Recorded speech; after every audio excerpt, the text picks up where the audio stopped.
Suppose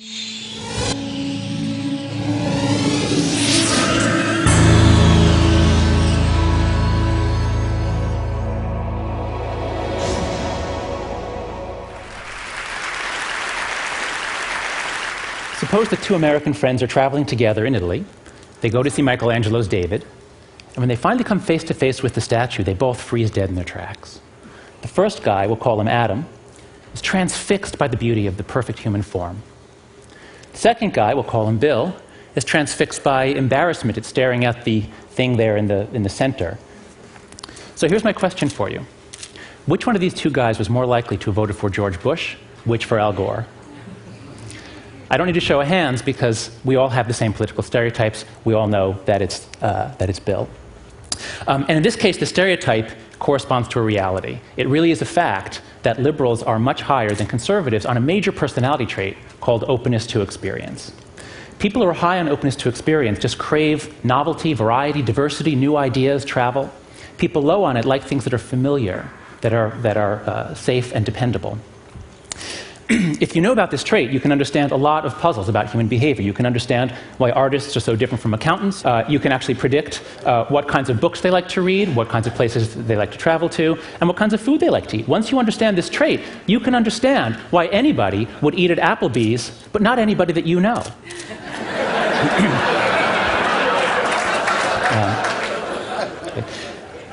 This trait also tells us a lot about politics. The main researcher of this trait, Robert McCrae, says that open individuals have an affinity for liberal, progressive, left-wing political views. They like a society which is open and changing. Whereas closed individuals prefer conservative, traditional, right-wing views. This trait also tells us a lot about the kinds of groups people join. So here's a description of a group I found on the web.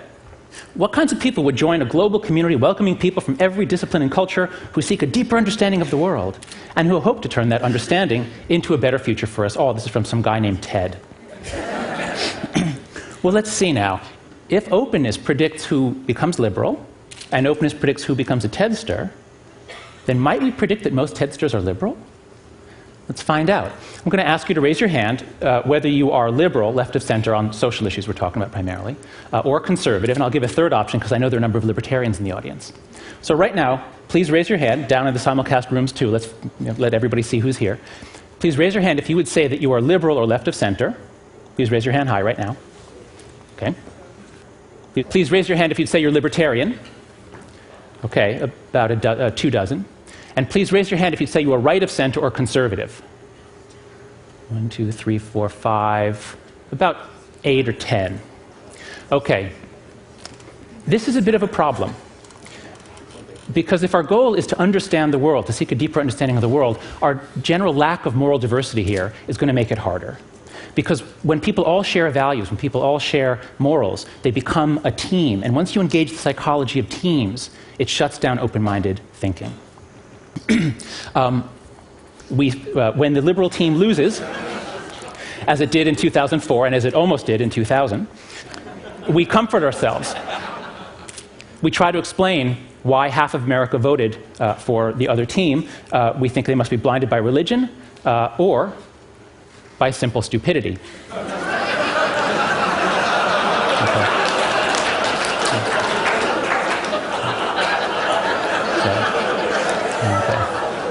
So if you think that half of America votes Republican because they are blinded in this way, then my message to you is that you're trapped in a moral matrix, in a particular moral matrix. And by the matrix, I mean literally the matrix like the movie The Matrix. But I'm here today to give you a choice. You can either take the blue pill and stick to your comforting delusions, or you can take the red pill, learn some moral psychology, and step outside the moral matrix. Now, because I know... Okay, I assume that answers my question. I was going to ask you which one you pick, but no need. You're all high in openness to experience, and besides, it looks like it might even taste good, and you're all epicures. So anyway, let's go with the red pill. Let's study some moral psychology and see where it takes us. Let's start at the beginning. What is morality, and where does it come from? The worst idea in all of psychology is the idea that the mind is a blank slate at birth. Developmental psychology has shown that kids come into the world already knowing so much about the physical and social worlds, and programmed to make it really easy for them to learn certain things and hard to learn others. The best definition of innateness I've ever seen, this just clarifies so many things for me, is from the brain scientist Gary Marcus. He says, the initial organization of the brain does not depend that much on experience. Nature provides a first draft, which experience then revises. Built-in doesn't mean unmalleable, it means organized in advance of experience. Okay, so what's on the first draft of the moral mind? To find out, my colleague Craig Joseph and I read through the literature on anthropology, on cultural variation and morality, and also on evolutionary psychology, looking for matches. What are the sorts of things that people talk about across disciplines, that you find across cultures and even across species? We found five best matches, which we call the 5 foundations of morality. The first one is harm-care. We're all mammals here. We all have a lot of neural and hormonal programming that makes us really bond with others, care for others, feel compassion for others, especially the weak and vulnerable, gives us very strong feelings about those who cause harm. This moral foundation underlies about 70% of the moral statements I've heard here at TED.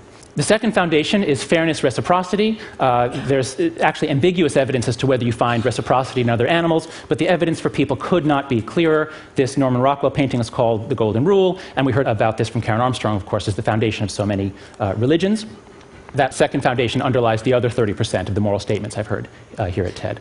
Third foundation is in-group loyalty. You do find groups in the animal kingdom, you do find cooperative groups, but these groups are always either very small or they're all siblings. It's only among humans that you find very large groups of people who are able to cooperate, join together into groups, but in this case, groups that are united to fight other groups. This probably comes from our long history of tribal living, of tribal psychology. And this tribal psychology is so deeply pleasurable that even when we don't have tribes, we go ahead and make them because it's fun. Sports is to war as pornography is to sex. We get to exercise some ancient drives. The fourth foundation is authority respect. Here you see submissive gestures from two members of very closely related species. But authority in humans is not so closely based on power and brutality as it is in other primates. It's based on more voluntary deference and even elements of love at times. The fifth foundation is purity, sanctity. This painting is called The Allegory of Chastity. But purity is not just about suppressing female sexuality. It's about any kind of ideology, any kind of idea that tells you that you can attain virtue by controlling what you do with your body, by controlling what you put into your body. And while the political right may moralize sex much more, the political left is really doing a lot of it with food. Food is becoming extremely moralized nowadays. And a lot of it is ideas about purity, about what you're willing to touch or put into your body. I believe these are the 5 best candidates for what's written on the first draft of the moral mind. I think this is what we come with, at least a preparedness to learn all of these things. But as my son Max grows up in a liberal college town, how is this first draft going to get revised? And how will it end up being different from a kid born 60 miles south of us in Lynchburg, Virginia? To think about cultural variation, let's try a different metaphor. If there really are 5 systems at work in the mind, 5 sources of intuitions and emotions, then we can think of the moral mind as being like one of those audio equalizers that has 5 channels where you can set it to a different setting on every channel. And my colleagues Brian Nozick and Jesse Graham and I made a questionnaire, which we put up on the web at www.yourmorals.org. And so far, 30,000 people have taken this questionnaire, and you can too. Here are the results. Here are the results from about 23,000 American citizens. On the left, I've plotted the scores for liberals. On the right, those for conservatives. In the middle, the moderates. The blue line shows you people's responses on the average of all the harm questions. So as you see, people care about harm and care issues. They give high endorsement of these sorts of statements all across the board. But as you also see, liberals care about it a little more than conservatives. The line slopes down. Same story for fairness. But look at the other 3 lines. For liberals, the scores are very low. Liberals are basically saying, no, this is not morality. In-group authority, this stuff has nothing to do with morality, I reject it. But as people get more conservative, the values rise. We could say that liberals have a kind of a 2-channel or 2-foundation morality. Conservatives have more of a 5-foundation or 5-channel morality. We find this in every country we look at. Here's the data for 1,100 Canadians. I'll just flip through a few other slides. The UK, Australia, New Zealand, Western Europe, Eastern Europe, Latin America, the Middle East, the East Asia, and South Asia. Notice also that on all of these graphs, the slope is steeper on in-group authority purity, which shows that within any country, the disagreement isn't over harm and fairness. We debate over what's fair, but everybody agrees that harm and fairness matter. Moral arguments within cultures are especially about issues of in-group authority purity. This effect is so robust that we find it no matter how we ask the question. In one recent study, we asked people to suppose you're about to get a dog, you picked a particular breed, you learned some new information about the breed. Suppose you learn that this particular breed is independent-minded and relates to its owner as a friend and an equal. Well, if you're a liberal, you say, hey, that's great, because liberals like to say, fetch, please.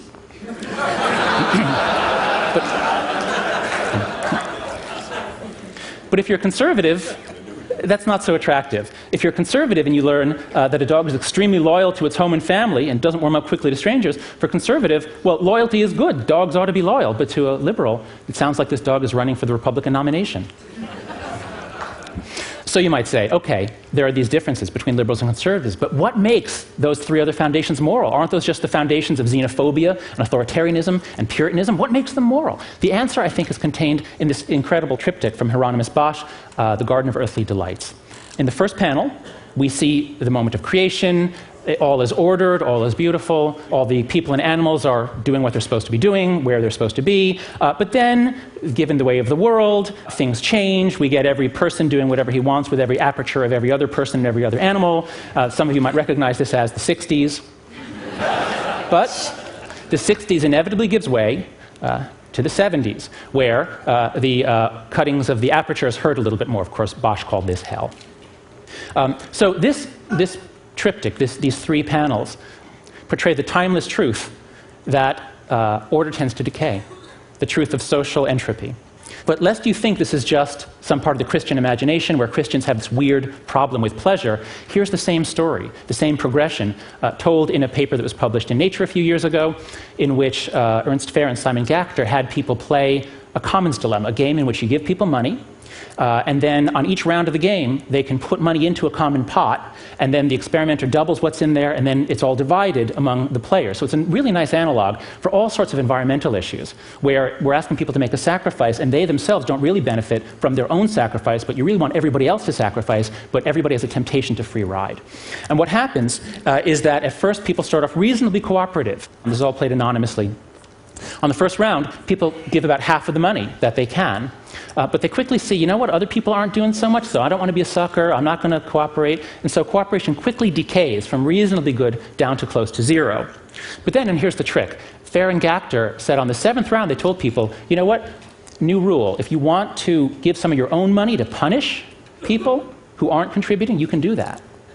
And as soon as people heard about the punishment issue going on, cooperation shoots up. It shoots up and it keeps going up. There's a lot of research showing that to solve cooperative problems, it really helps. It's not enough to just appeal to people's good motives. It really helps to have some sort of punishment, even if it's just shame or embarrassment or gossip. You need some sort of punishment to bring people, when they're in large groups, to cooperate. There's even some recent research suggesting that religion, priming God, making people think about God, often in some situations leads to more cooperative, more pro-social behavior. Some people think that religion is an adaptation evolved both by cultural and biological evolution to make groups to cohere, in part for the purpose of trusting each other and then being more effective at competing with other groups. I think that's probably right, although this is a controversial issue. But I'm particularly interested in religion, in the origin of religion, and in what it does to us and for us, because I think that the greatest wonder in the world is not the Grand Canyon. The Grand Canyon is really simple. It's just a lot of rock and then a lot of water and wind and a lot of time, and you get the Grand Canyon. It's not that complicated. This is what's really complicated, that there were people living in places like the Grand Canyon, cooperating with each other, or on the savannas of Africa, or on the frozen shores of Alaska. And then some of these villages grew into the mighty cities of Babylon and Rome and Tenochtitlan. How did this happen? This is an absolute miracle, much harder to explain than the Grand Canyon. The answer, I think, is that they used every tool in the toolbox. It took all of our moral psychology to create these cooperative groups. Yes, you do need to be concerned about harm, you do need a psychology of justice, but it really helps to organize a group if you can have subgroups, and if those subgroups have some internal structure, and if you have some ideology that tells people to suppress their carnality, to pursue higher, nobler ends. And now we get to the crux of the disagreement between liberals and conservatives. Because liberals reject three of these foundations. They say, no, let's celebrate diversity, not common in-group membership. They say, let's question authority, and they say, keep your laws off my body. Liberals have very noble motives for doing this. Traditional authority, traditional morality can be quite repressive and restrictive to those at the bottom, to women, to people that don't fit in. So liberals speak for the weak and oppressed. They want change and justice, even at the risk of chaos. As this guy's shirt says, stop bitching, start a revolution. If you're high on openness to experience, revolution is good, it's change, it's fun. Conservatives, on the other hand, speak for institutions and traditions. They want order, even at some cost, to those at the bottom. The great conservative insight is that order is really hard to achieve, it's really precious, and it's really easy to lose. So as Edmund Burke said, the restraints on men, as well as their liberties, are to be reckoned among their rights. This was after the chaos of the French Revolution. So once you see this, once you see that liberals and conservatives both have something to contribute, that they form a balance on change versus stability, then I think the way is open to step outside the moral matrix. This is the great insight that all the Asian religions have attained. Think about yin and yang. Yin and yang aren't enemies. Yin and yang don't hate each other. Yin and yang are both necessary, like night and day, for the functioning of the world. You find the same thing in Hinduism. There are many high gods in Hinduism. Two of them are Vishnu, the preserver, Shiva, the destroyer. This image actually is both of those gods sharing the same body. You have the markings of Vishnu on the left, so we could think of Vishnu as the conservative god. You have the markings of Shiva on the right. Shiva is the liberal god, and they work together. You find the same thing in Buddhism. These two stanzas contain, I think, the deepest insights that have ever been attained into moral psychology. From the Zen master Sen-san. If you want the truth to stand clear before you, never be for or against. The struggle between for and against is the mind's worst disease. Now, unfortunately, it's a disease that has been caught by many of the world's leaders. But before you feel superior to George Bush, before you throw a stone, ask yourself, do you accept this? Do you accept stepping out of the battle of good and evil? Can you be not for or against anything? So what's the point? What should you do? Well, if you take the greatest insights from ancient Asian philosophies and religions and you combine them with the latest research on moral psychology, I think you come to these conclusions, that our righteous minds were designed by evolution to unite us into teams, to divide us against other teams, and then to blind us to the truth. So, what should you do? Am I telling you to not strive? Am I telling you to embrace Sen-san and stop with this struggle of for and against? No, absolutely not. I'm not saying that. This is an amazing group of people who are doing so much, using so much of their talent, their brilliance, their energy, their money to make the world a better place, to fight wrongs, to solve problems. But as we learned from Samantha Power in her story about Sergio Vieira de Mello, you can't just go charging in saying, you're wrong and I'm right. Because as we just heard, everybody thinks they are right. A lot of the problems we have to solve are problems that require us to change other people. And if you want to change other people, a much better way to do it is to first understand who we are, understand our moral psychology, understand that we all think we're right, and then step out, even if it's just for a moment, step out, check in with Sen-san. Step out of the moral matrix, just try to see it as a struggle playing out in which everybody does think they're right, and everybody at least has some reasons. Even if you disagree with them, everybody has some reasons for what they're doing. Step out, and if you do that, that's the essential move to cultivate moral humility, to get yourself out of this self-righteousness, which is the normal human condition. Think about the Dalai Lama. Think about the enormous moral authority of the Dalai Lama, and it comes from his moral humility. So I think the point of my talk, and I think the point of TED, is that this is a group that is passionately engaged in the pursuit of changing the world for the better. People here are passionately engaged in trying to make the world a better place. But there is also a passionate commitment to the truth. And so I think that the answer is to use that passionate commitment to the truth to try to turn it into a better future for us all. Thank you.